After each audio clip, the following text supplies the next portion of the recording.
ہم نے سنا ہے کہ سارا ہی قرآن نعت مصطفیٰ صلی اللہ علیہ وآلہ وسلم ہے، تو کیا ایسا ہی ہے؟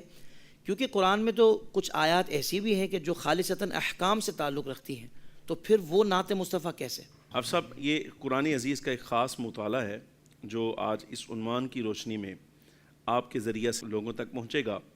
قرآن عزیز کی آیات مختلف الاقسام ہیں، بعض احکام پر مشتمل ہیں، بعض واعظ و نصیحت پر مشتمل ہیں، بعض ماضیہ سابقہ امتوں کے حال احوال، انبیاء کرام علیہم الصلاۃ والسلام، ان کی کیفیات اور ان کی شان و عظمت کے بارے میں، اور اسی طرح کچھ قیامت کے بارے میں، کچھ عقائد، نظریات، کافی ساری اقسام اس کی ہیں۔ لیکن مجموعی طور پر قرآن عزیز کے بارے میں ہمارے اسلاف ائمہ کرام نے، خاص وہ جو سیرت لکھنے والے ہیں، انہوں نے متعدد مقام پر اس بات کا اظہار کیا۔ یہ اسلاف کی بات ہے صحیح کہ سلف صالحین بھی اس بارے میں یہی کہتے ہیں کہ قرآن عزیز نبی پاک صلی اللہ علیہ وبارک وسلم کی نعت شریف۔ اگر سوچنے والا، کہنے والا کوئی یہ خاص طور پر کہتا ہے کہ اس میں تو آیات احکام یعنی جن کا تعلق مسائل شرعیت کے ساتھ ہے، نماز، روزہ، حج، زکوٰۃ، اس طرح کے معاملات کے ساتھ، وہ آیات طیبات نبی پاک صلی اللہ علیہ وبارک وسلم کی شان کیسے کہلاتی ہیں، حالانکہ وہ تو ہیں ہی احکام کے بارے میں۔ تو میں عرض گزار ہوں، آیات میں پیش کرتا ہوں کچھ، تو مختصراً صرف آپ خود دیکھیے گا کہ اسلاف سلف صالحین، اصل نبی پاک صلی اللہ علیہ وبارک وسلم کا یہ فرمان بھی ہے نا، حضور فرماتے ہیں البرکہ مع اکابرکم، او کما قال صلی اللہ علیہ وسلم، کہ برکت تمہارے اکابر کے ساتھ، بڑوں کے ساتھ برکت ہوتی۔ اور جو بندہ اسلاف کا، بزرگوں سے جان چھڑاتا ہے، ان کا دامن چھوڑ دیتا ہے، وہ رسوائی کی طرف جاتا ہے۔ اسلاف کا دامن ہاتھ میں رہے تو اللہ تبارک و تعالی جل وعلا نے جو قرآن عزیز کی فکر انہیں عطا فرمائی ہے، اس سے اچھی ہمیں عطا نہیں فرمائی۔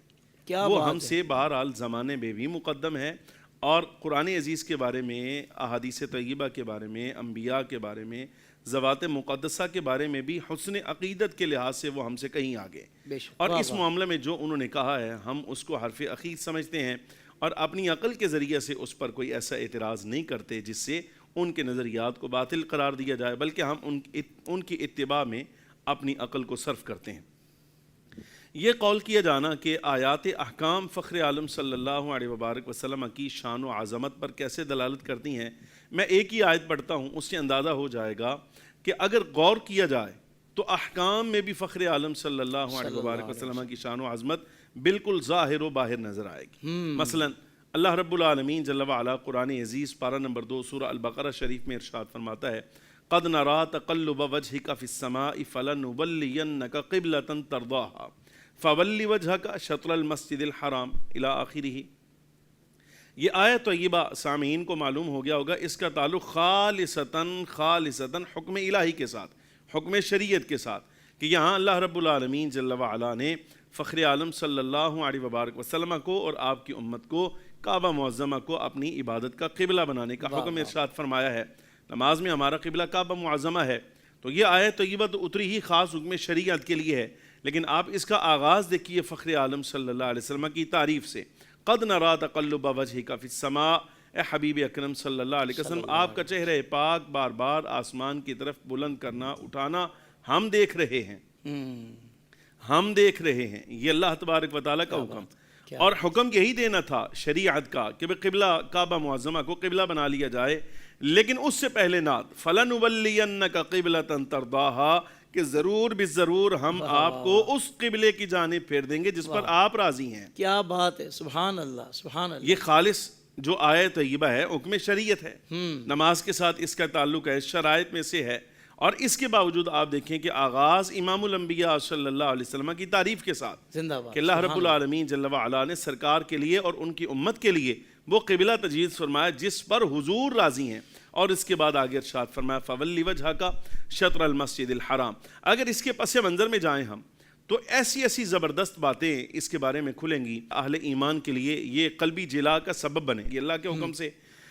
ہمارے ائمہ کرام میں سے تفسیرات احمدیہ ملا جیون رحمۃ اللہ تعالی علیہ بڑے قابل شخصیت ہیں، غالباً 10ویں صدی ہجری سے ان کا تعلق ہے، مغلیہ دور کے بہت بڑے اپنے زمانے کے عالم ہیں۔ ملا جیون رحمۃ اللہ تعالی علیہ، ان کی تفسیرات احمدیہ ہے ہی آیات احکام کی تفسیر، اس کے ضمن میں اسی آیت کو ذکر کر کے ملا جیون رحمۃ اللہ تعالی علیہ نے ایک جملہ بڑا خاص ذکر کیا، وہ یہ کہ نبی پاک صلی اللہ علیہ وبارک وسلم کا قلبی میلان اس قدر زیادہ تھا بیت المقدس شریف کے علاوہ قبلہ کعبہ معظمہ کے ہونے پر اتنا زبردست.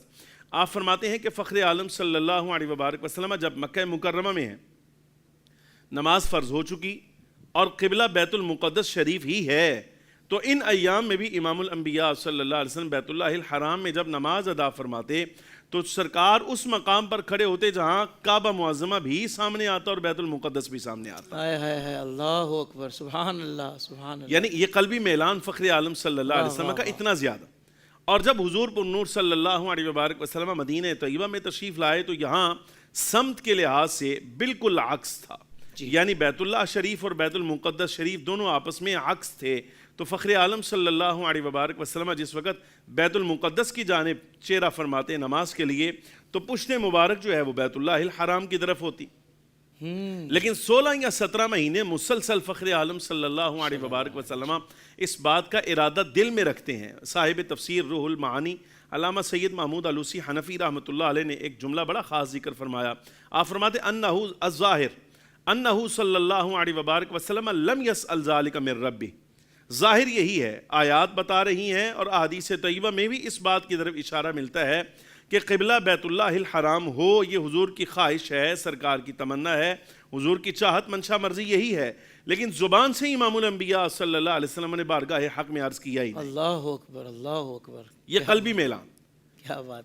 اور اسی کو اللہ رب العالمین جل وعلا نے قد نرا تقلب وجہک فی السماء کہ حضور چہرہ پاک اوپر فرماتے ہیں، زبان مبارک سے کچھ نہیں فرماتے. اللہ اکبر. سرکار خواہش کا اظہار زبان سے نہ فرمائے، بل کان ینتظر فقط، بلکہ حضور پر نور صلی اللہ علیہ وبارک وسلم فقط انتظار کرتے ہیں کہ کب اللہ رب العالمین جل وعلا میری قلبی تمنا پوری فرمائے اور بیت اللہ الحرام کو قبلہ مقرر فرمایا جائے.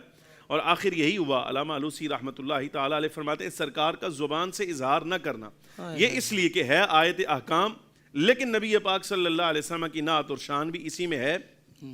یہ عبارت اس لیے پڑھ رہا ہوں. علامہ علوسی رحمۃ اللہ علیہ فرماتے ہیں ففی ذالک دلالۃ علی کمال ادبہ صلی اللہ علیہ وبارک وسلم. اس آیت طیبہ میں دیکھا جائے اور اس سے متعلق احادیث میں دیکھا جائے تو اللہ رب العالمین جل وعلا کے کمال ادب پر حضور اللہ کا ادب کر رہے ہیں. یہ اس پر دلیل ہے کہ زبان سے کچھ نہیں کہا، اللہ رب العالمین جل وعلا کے حکم کا انتظار فرمایا. اور باری تعالیٰ جل وعلا نے جب حکم نازل فرمایا ہے تو ایسے زبردست انداز کے ساتھ کہ پہلے سرکار کی شان اور اس کے بعد قبلہ کی تحویل کا حکم. قد نرا تقلب وجہک فی السماء.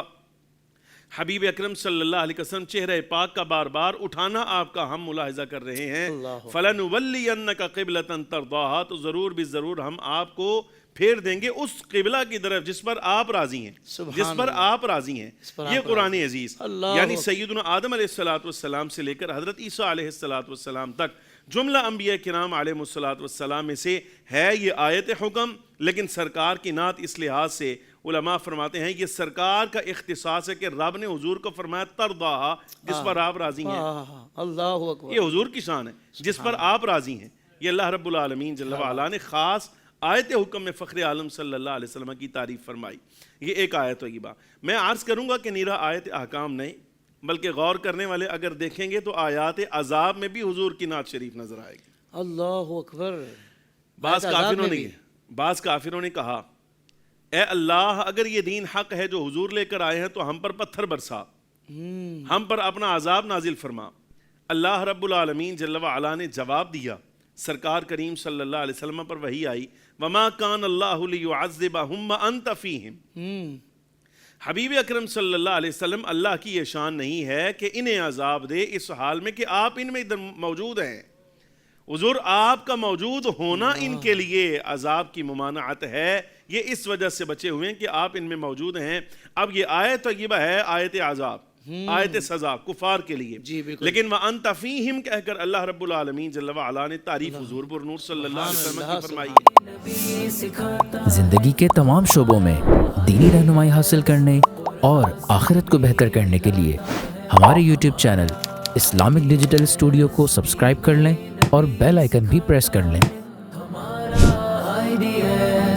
قرآن سے بھی ملاتا ہے ہمارا